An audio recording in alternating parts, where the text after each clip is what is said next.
Hi guys. So real quick, I want to talk to you about how your rebellion doesn't just affect you, but it literally affects everybody around you, even generations to come, and also what to do when you are like with somebody or a family member or friend or whatever the case may be is in a rebellion, and how that could affect you and your generation to come. So I took a great example of this. Of what I read was Joshua chapter 22, right? So at verse 10 through 11, it says, when they came to the region of Jordan, which is in the land of Canaan, the sons of Reuben and the sons of Gad, and the half tribe of Manasseh built an altar there by the Jordan, and an altar that was great to behold. I know I botched that name, but it's okay. I'm gonna botch a couple more. It said, and then it says, and the other sons of Israel heard it and said, look, the sons of Reuben and the sons of Gad and the half tribe of Manasseh have built an altar at the edge of the land of Canaan, in the region west of the Jordan, on the side belonging to the sons of Israel. So remind you, chapters before chapter 22, they were reaping the inheritance. So now they were in the space of getting like the inheritance that Moses said that would happen for them, once they start obeying the Lord and stuff like that. So, God, he started giving them their inheritance. They started getting land and, everything else that the Lord was telling them they would receive. So in verse 17, it says, is this wrongdoing, which is the idolatry they was in, because they built an altar for another god, of Peor, not enough for us, from which we have not cleansed ourselves to this day, even though the affliction in which 24,000 died came on the congregation of the Lord. They haven't even cleared from the idolatry they were just in for building an altar, and they built another altar. And it's crazy because even though they were still like dealing with what they were, like the consequences of the altar they have already built previous to, God still blessed them with an inheritance because they started to obey God again. They repented, they started to obey God again. So God started to bless them again, with their inheritance and things of that nature. But Israel's like, we haven't really even been cleared or cleansed from the last idolatry that we were just in, and y'all went to go build another altar to another god. So this time Israel's response was different from the last time. They didn't just lay down and take it. Israel decided to cut the rebellion off. And how they decided to cut the rebellion off? They was going to kill the tribe of Gad. They was going to kill the tribe of Manasseh and the tribe of Reuben. They were going to take out their generation. They was going to take out their descendants. How do I know? Let's go. Follow me to verse, where I want to start at. Verse 33.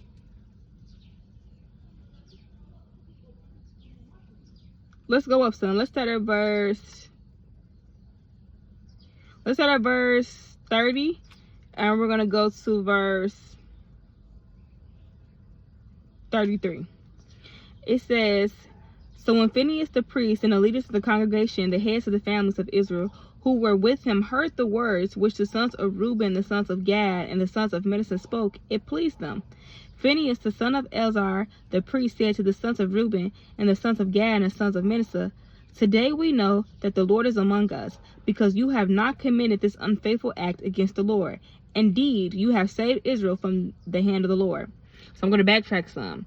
So they built the altar, but Israel let them know, like, hey, you guys are in rebellion and idolatry, and they basically said, like, we can't take another blow like that, so we're going to kill you guys. We're going to wipe you off the face of the earth and every family member that you have.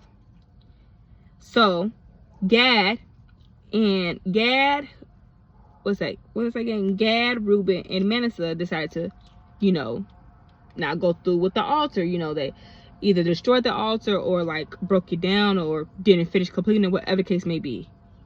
So that's why they like, basically, so now they like, okay, you made a wise, smart decision to not, build this altar or whatever the case may be, because we're going to wipe you out. Let me keep going. I'm getting to the good part. It says, then Phinehas, the son of Eleazar, the priest, and the leaders returned from the sons of Reuben and sons of Gad, and from the land of Galilee to the land of Canaan, to the sons of Israel, and brought back word to them.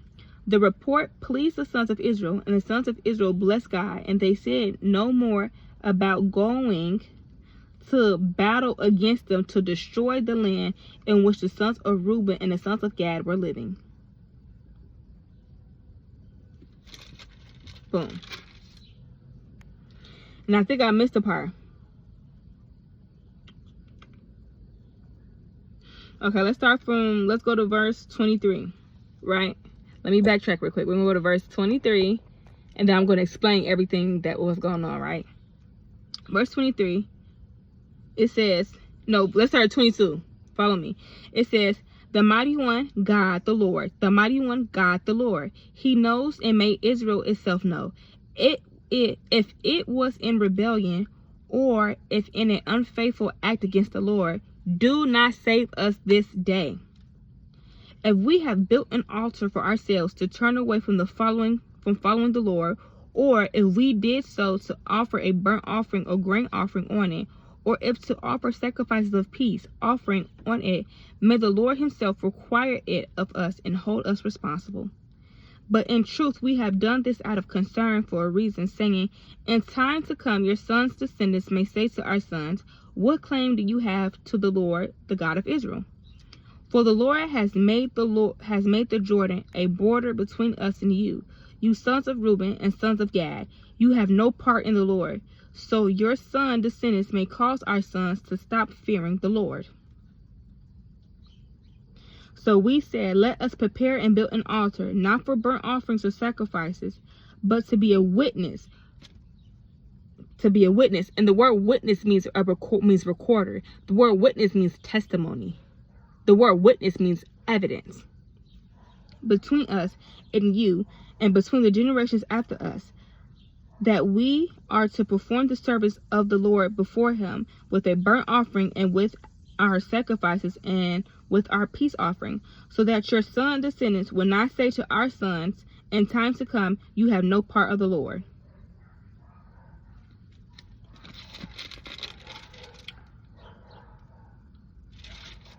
Verse 28. So we said, if your descendants shall say this to us or to your descendants in time to come, then we can reply, see the copy of the altar of the Lord, which our father made, not for burnt offerings or for sacrifices, but rather it is a witness between us and you. And again, witness means recorder, testimony, and and evidence. So, boom. When I was talking to the Lord, basically what I got out of chapter 22 was rebellion. Their rebellion, because they built that altar, because they walked to idolatry, they became rebellious. And when you are rebellious, you become an enemy of God. Literally, simple as that. So the tribe of Gad and the tribe of Reuben and the tribe of Manasseh, when they built that altar, they became rebellious. So they became an enemy to God. So basically, verse what's that? I believe it was verse 23. It took them out of covenant with God because they became an enemy of God. So Israel's like, basically, we have to cut y'all off. We have to destroy y'all. We have to war against y'all, because if y'all don't, y'all sons will come to our sons, how they are not, basically trying to convince their sons not to fear the Lord. And sons isn't gender in the Bible. Son, in this verse, sons was the position of authority that they had, the position of inheritance that they had with the Lord. So they was basically saying we have to, so basically more of the story is you have to cut off the rebellion. Whether it's a family member, whether it's friend, spouse, you have to cut the rebellion off, because that puts you in the position of being an enemy to God. And if you don't cut the rebellion out, if you don't cut the rebellion off, that leaves a door open for your descendants to be persuaded not to fear the Lord. So you have to cut it off. And then you have to, and especially if it's come from somebody else, like a spouse, you have to cut that rebellion off, because then they will persuade your children not to fear the Lord. They will affect your descendants. They will affect your generations to come to not serve or fear the Lord. So I just loved how Israel received the correction from the Lord, seen the problem, and then cut the head off that thing. Instead of letting it carry on, that we do a lot of days, that we do now a lot of times, that we do now, that we do nowadays. I get so tongue-tied. That we do nowadays. We'll see the issues, see the problems, see the rebellion, see the perversion, see the envy, see the jealousy. Instead of cutting the head off that thing, we let it just grow and brew. And then we think like, oh, you know, I got over it. No, you didn't get over it. All it is, that demon is hiding and remaining dormant in you. So now it can go into your children. So now you're birthing generations of jealousy. Now you're birthing generations of perversion. Now you're birthing generations of rebellion because you decided not to cut the head off the thing. Once you see the open door of idolatry, once you see the door of rebellion, once you notice it, cut the head off the thing so your children will not have to literally reap the demonic spirit, reap the rebellion. So moral of the story is cut the head off the thing. Once you see the rebellion, once you see the demonic open door, whatever the case it is, cut the head off the thing so it will not get to your children. It's not just about you. It's never just only about you. The enemy doesn't just come to just wipe you out. He wants your generation. He wants your children. That's why it was just like, it's not just going to get me, it's going to get what's coming from us. So we have to destroy you now before, so it can't reach what the Lord is trying to birth through us, through our children. Cut the head off the thing.